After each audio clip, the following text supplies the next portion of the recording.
Welcome to another show. This week, we're going to count down the best Star Trek parodies, so, without further ado, let's get into it at warp speed.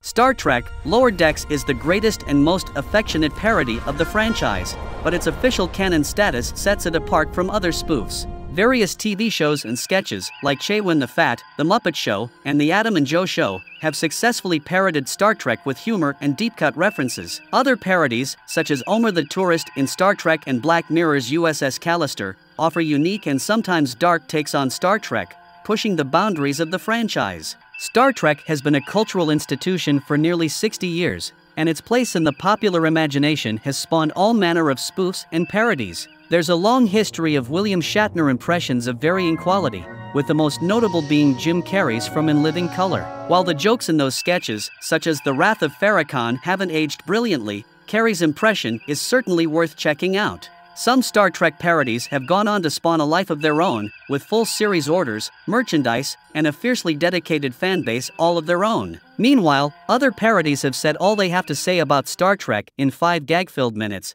and move on to their next target. Richard Benjamin in Quark. The show was set on a United Galaxy Sanitation Patrol cruiser, an interstellar garbage scow operating out of United Galaxy Space Station Perma 1 in the year 2226. Adam Quark, the main character, works to clean up trash in space by collecting space baggies with his trusted and highly unusual crew. Quark draws heavily from Star Trek as a source of parody. In its short run, specific episodes also satirized such science fiction as Star Wars, 2001, A Space Odyssey, Buck Rogers, and Flash Gordon. 3 of the episodes were direct parodies of Star Trek episodes. Adam Quark, played by Richard Benjamin, is a commander who longs for a glamorous, important assignment and ends up collecting trash instead. Betty 1 and Betty 2, aka the Bettys, played by IB and Patricia Barnstable, are the navigators and pilots of the ship. They are completely identical, with identical red-hot passions for Quark.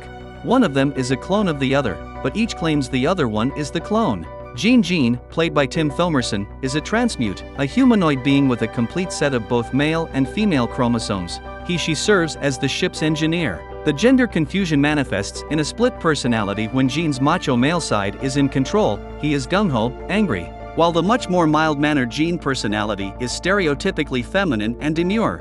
She will frequently switch personalities with no warning.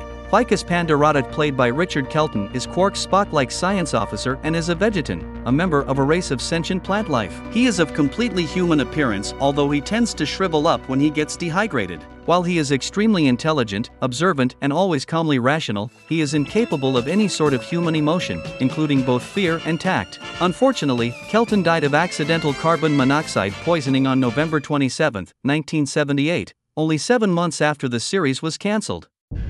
Chewin the Fat, Tay-Siders in Space. The casting of Martin Quinn means that Star Trek: Strange New World Scotty is now Scottish, after decades of being played by a Canadian and an Englishman. BBC Scotland comedy sketch show Chewin the Fat depicted a whole crew of Scottish Starfleet officers in the memorable sketch, Tay-Siders in Space. Based on the premise that Starfleet Academy opened up a new campus in Carnoustie in Scotland, the sketch depicts the first batch of recruits setting out across the universe, with their phasers set to Malky, that's kill in Scottish. It's a bracingly earthy take on Gene Roddenberry's original Star Trek vision with some big laughs. The Muppet Show, Pigs in Space. Oh, my stomach looks like it's going to explode. And that's a worse sign. Oh, I always wanted rippling abs, but this is ridiculous. Should I get an umbrella? Pigs in Space has been a stalwart of The Muppet Show since season 2, and while it has sent up all manner of sci-fi movies and TV shows, Miss Piggy's starship is called the Swine Trek, directly linking it to Star Trek. Not only that, but the character of Captain Link Hogthrob is very clearly based on William Shatner's Captain Kirk, and just like Star Trek, it spawned numerous spin-offs. In the 1990s, ABC revived The Muppet Show as Muppets Tonight, which ran between 1996 and 1998. Pigs in Space was also updated in the revival, with the subtitle Deep Dish 9 and the character of Captain Pighead to better reflect 90s Star Trek. The Adam and Joe Show, Stuffed Trek, The Toy Generation. From the Wimbledon quadrant. On screen, Mr. Daytoy. Thank frack. The Adam and Joe Show was a cult TV comedy magazine show that was famous for spoofing popular movies and TV shows with toys long before Robot Chicken. In their sketch Stuff Trek, the toy generation, Adam Buxton and Joe Cornish sent up Star Trek, the next generation, with some fairly deep-cut references. The mention of more terrible movies and irritation at Commander DeToy's newfound sense of humor say it all about Adam and Joe's opinions on Star Trek Generations. Interestingly, decades later, and with successful feature films under his belt, Joe Cornish was approached to direct Star Trek Beyond, but he turned it down. Okay, Andrew, I'll take it from here. Omer the tourist in Star Trek. Turkish cinema is notorious for its copyright-skirting parodies of Western IPs, and not even Star Trek could escape this treatment. Omer the Tourist in Star Trek is, like the title suggests, a film that places the titular Turkish comedy character into an episode of Star Trek, the original series. More specifically, the man trap, complete with salt vampire and seductive apparitions. Watching it does feel like experiencing a feverish mashup of TOS Season 1, but it's never boring. The Turkish Star Trek parody is also a charming buddy comedy between Omer and Mr. Spock, and there's been nothing quite like it before or since. Black Mirror USS Callister. USS Callister, Charlie Brooker's pitch-perfect parody of Star Trek, the original series, had a predictably dark edge. As a Star Trek parody, it worked on multiple levels, from the recognizable tropes to the much deeper critiques of its sexual politics. It's also a smart and thought-provoking take on Star Trek's holodeck technology and the rights of those whose images are stored inside. The characters that Robert Daly, Jesse Plemons, interacts with inside his simulation are avatars for his co-workers, who retain the memories of the cruelty he metes out to them. Star Trek has yet to fully interrogate the ethics of its holodeck technology in such a complex and engaging way, making this a must-watch episode for fans. Animaniacs Star Trek. You saved us. How can we ever repay you? Promise not to sue us. Promise.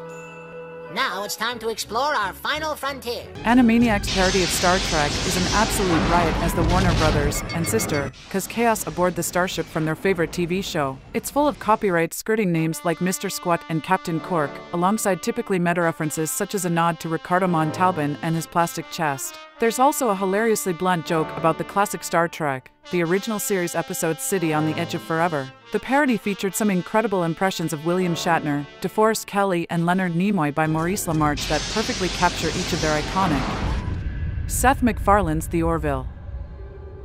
Your entire species is male, isn't it? That is correct, sir. Probably not a lot of arguments about leaving the toilet seat up and that kind of thing, right? Mocklins urinate only once per year. The Orville's reputation as a Star Trek parody initially hampered its ability to be taken seriously as a sci-fi show in its own right. There are strong Star Trek links to the Orville from guest appearances by notable stars, and creative input from 90s Trek legends Brannon Braga, Jonathan Frakes, and Robert Duncan McNeil behind the scenes. Seth MacFarlane has a deep love of Star Trek, and that really shines through in some of the affectionate jibes at tired old Trek tropes. However, The Orville is more rewarding than a mere parody because it recaptured the feel of the episodic, Planet of the Week style Star Trek long before the debut of Star Trek: Strange New Worlds in 2022. Futurama, where no fan has gone before. I am Melvar, seer of the tapes, knower of the episodes. Tremble before my encyclopedic knowledge of Star Trek. Both Matt Groening's beloved animated series The Simpsons and Futurama have featured various nods to Star Trek over the years, but where no fan has gone before is the peak. In the episode, the Planet Express crew discovers the original Star Trek actors alive and well on the planet Omega-3, where they've been resurrected by alien superfan Melvar. Reuniting the majority of the living Star Trek, the original series cast minus James Doohan, it was an episode packed full of references and big laughs. From Philip J. Fry, Billy West, in Captain Pike's bleep bleep chair to the killer final line delivered by William Shatner, it's an absolute hoot. Before we share our number one pick, here are a few honorable mentions. Saturday Night Live with John Belushi as Kirk. I have a hunch, Mr. Spock, that we are about to face something deadlier than the Romulans, the Klingons. In Living Color with Jim Carrey as Kirk. Enslavement! Enslavement! Aboard this vessel. That's poppycock. These people are perfectly free to do anything they like. Also Stalled Trek, where the characters are played by puppets. All of your captain's logs have been deleted. Would you like to make a new captain's log? What is this? Galaxy Quest. Galaxy Quest. You're just gonna have to kill him. We'll go for the mouth, the throat, his vulnerable spots! It's a rock, it doesn't have any vulnerable spots! While Futurama may have had the benefit of the involvement of the original cast, Galaxy Quest is the best Star Trek parody. The beloved sci-fi movie, which has spawned its own dedicated fanbase, was released in 1999. Effectively putting a Star Trek spin on the Steve Martin movie The Three Amigos, it sent the cast of a popular sci-fi show into space to defend a planet from an alien warlord. It's full of acutely observed jokes about conventions and fans, and it's steeped in various well-worn Star Trek tropes. Tim Allen is perfectly cast as the William Shatner-esque character, while Alan Rickman's snobbish actor is archly funny. It's the funniest Star Trek parody of all time, but Galaxy Quest is also a joyous homage to the show and its hugely positive impact on fans. That was our show. What did you think? Did you like the show? What was your favorite Star Trek parody? Let us know in the comments section. Also check out the Carl Vincent Vampire Hunter franchise in the comments section. Share this video, and, if you haven't already, subscribe to my channel. Until next time, this is Andrew in for Kevin Given saying live long and prosper, may the force be with you, and keep reaching for the stars.